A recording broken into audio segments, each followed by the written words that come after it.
Hello, hello, hello, hello. Magandang hapon, Luzon, Visayas, and Mindanao.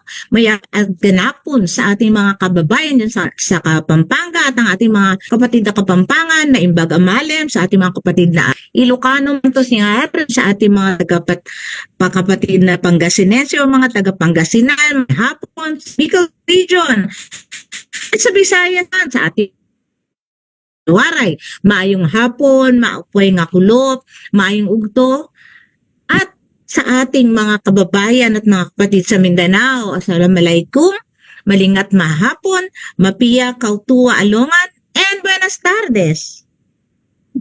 At para po sa ating mga panauhing banyaga, good afternoon, annyeonghaseyo, konnichiwa, salamat niyang siyangguhaw. Welcome po sa ating mga regular na tagapakinig at tagapanood dito sa Zoom at sa ating Facebook Live. Hello po sa inyong lahat. Ayan, magandang hapon sa aking kapartner, si Paul.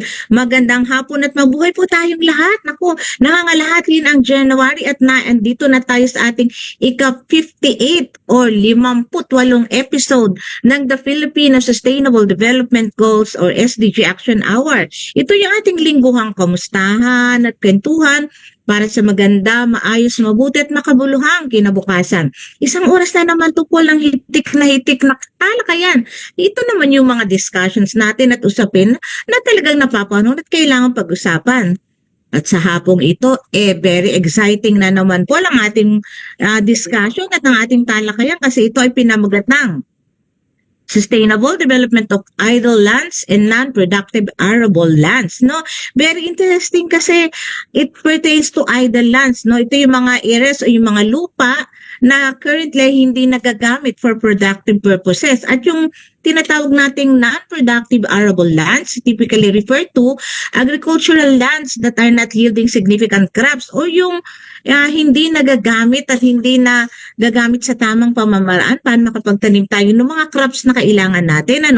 Ang focus ng topic na ito is on transforming these lands into productive and sustainable assets while ensuring the long-term health of the ecosystem. Naku, ang galing-galing. Alam mo, matagal ko nang kakilala itong ating panauhin sa hapon na ito. Pero mamaya maririnig natin kung ano pa yung kanyang background, di ba, Paul? Yes po, and very exciting nga po kasi considering that the Philippines is an agricultural country and for food security na rin po ng ating bansa. Kaya mainam po naman pag-usapan yung mga ganitong bansa. And gaya po na sabi ninyo, ipakilala po natin ang ating guest. At siya po ay ang director ng Tagkawayan Renewable Energy Power Corp mula 2022 hanggang ngayon. And prior to this, he served as the president and CEO ng Secura International Corporation sa loob po ng 30 years. Wow. Yan. Ang Secura International Corporation na isang biotech company, na-involved sa production at development ng biopharmaceutical production, nutraceuticals, at natural ingredient para yung mga sa cosmetics, naku, ayan, baka yan yung mga ginagamit ng mga eyeliner at mga eyeshadows, at sila din yung producer ng iba't ibang grass energy, grass to ha, damo to ha, hindi baka kung anong grass ang nasa isip natin. Pero ito yung mga energy varieties para sa biomass, feedstock application, power, biogas, cellulosic, bioethanol, pulp and paper, biochemicals at animal feeds. O, diba? Wow. Ang dami rin po tayong application ng grass na nagagamit nila. And aside nga po sa Secura ay naging director din po siya ng Maguindanao Energy Farms Incorporated. Ito po ay isang malaking Napier Grass plantation measuring around 1,200 hectares na nagpo-provide naman po ng Napier biomass for a 24 megawatt biomass power plant. Wow. And they generate electricity and process steam. Sobrang engaged po talaga sa power at energy generation ng ating guest.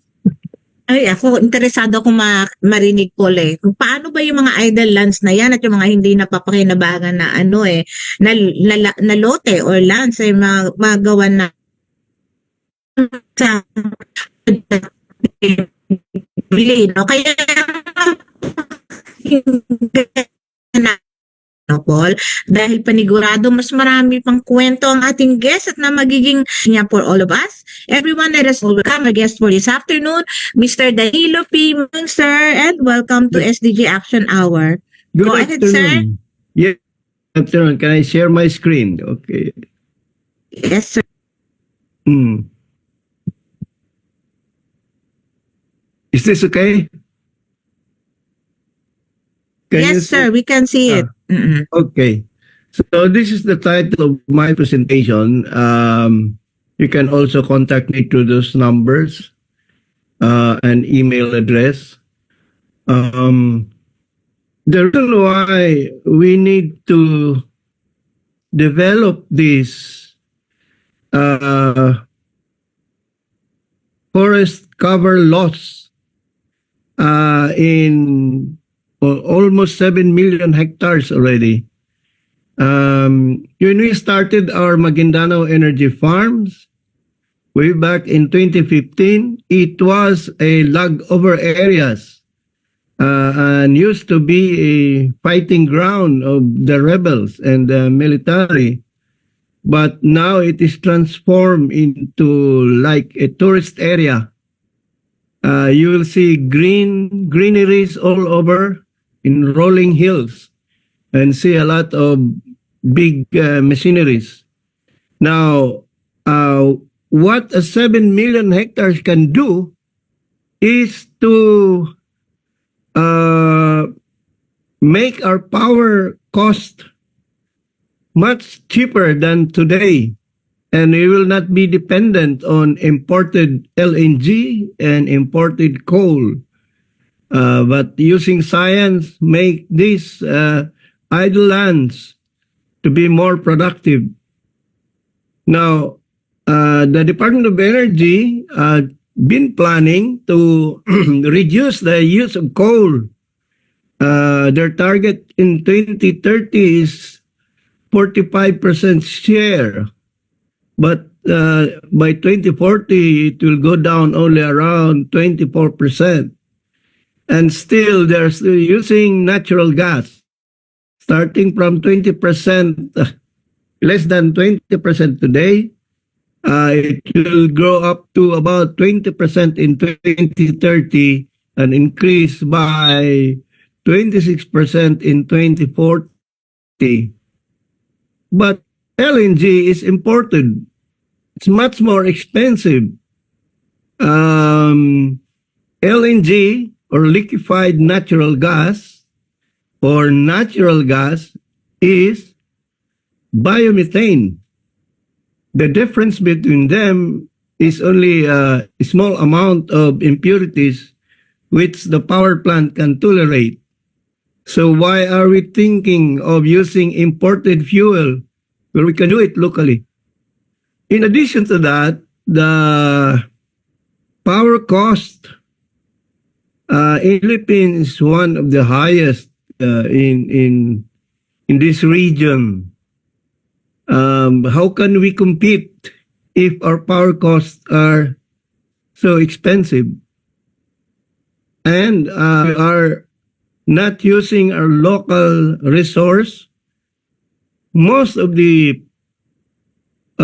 farmers or the landowners don't have enough income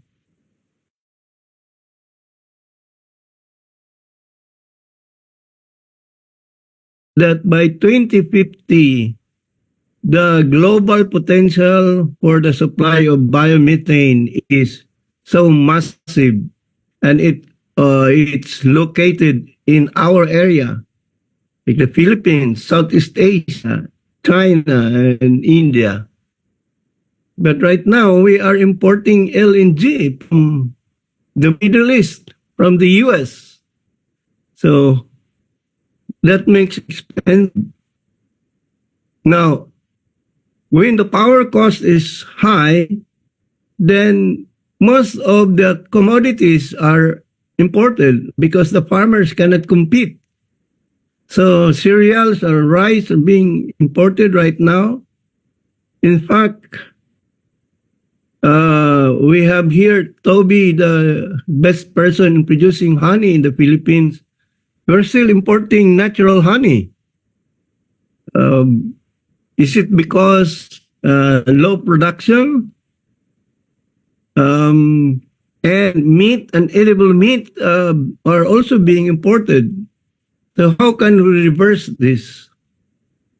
By using the organic waste in the farm, we can produce biogas. This is a natural biological process. It's like building up a septic tank. You know, it's the bacteria that process the organics and produces the biomethane and carbon dioxide. The resulting way is a biofertilizer that is used in the plantation, back to the plantation. Now, as you see, Napier grass is a very prolific grass, and it is comparable to corn silage yield in methane.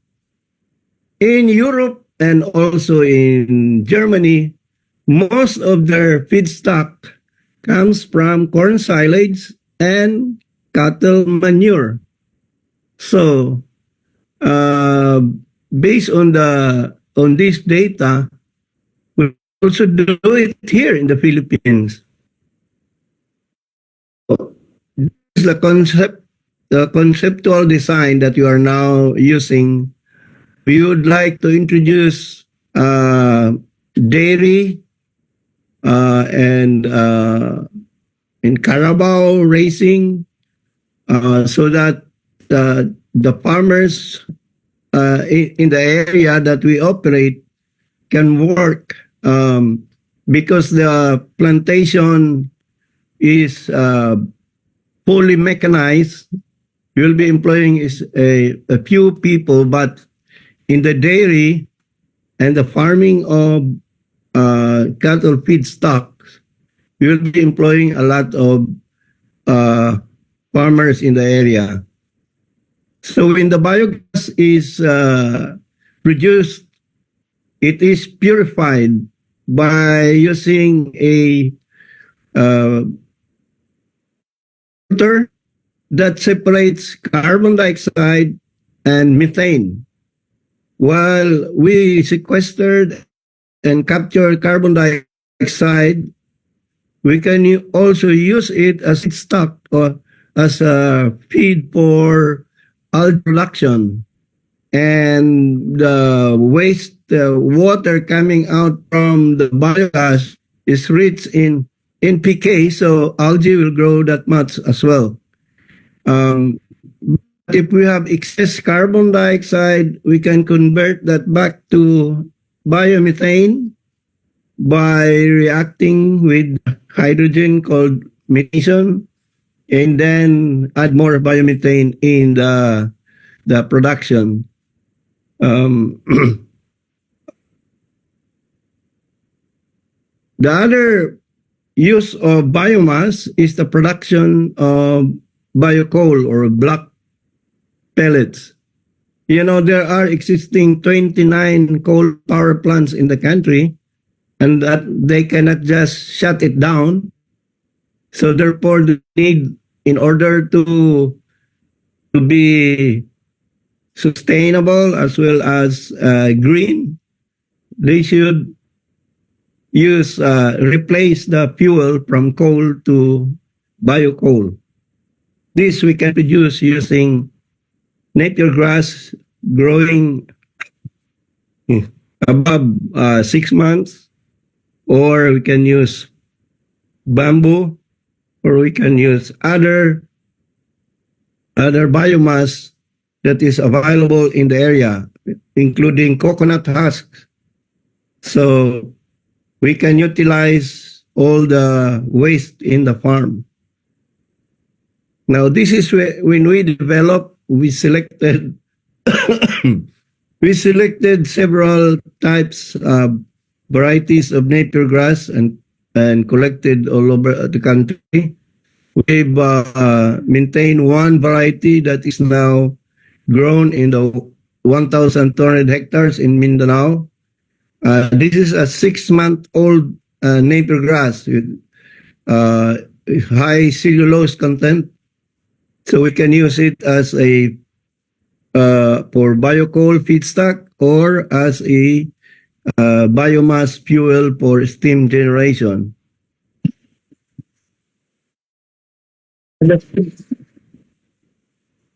Um, in Maguindanao, we're using a sugarcane harvester, and then remove the tops for to be fed to the boilers. And this is the kind of equipment we use to harvest 6 weeks old Napier grass that is used for biogas production.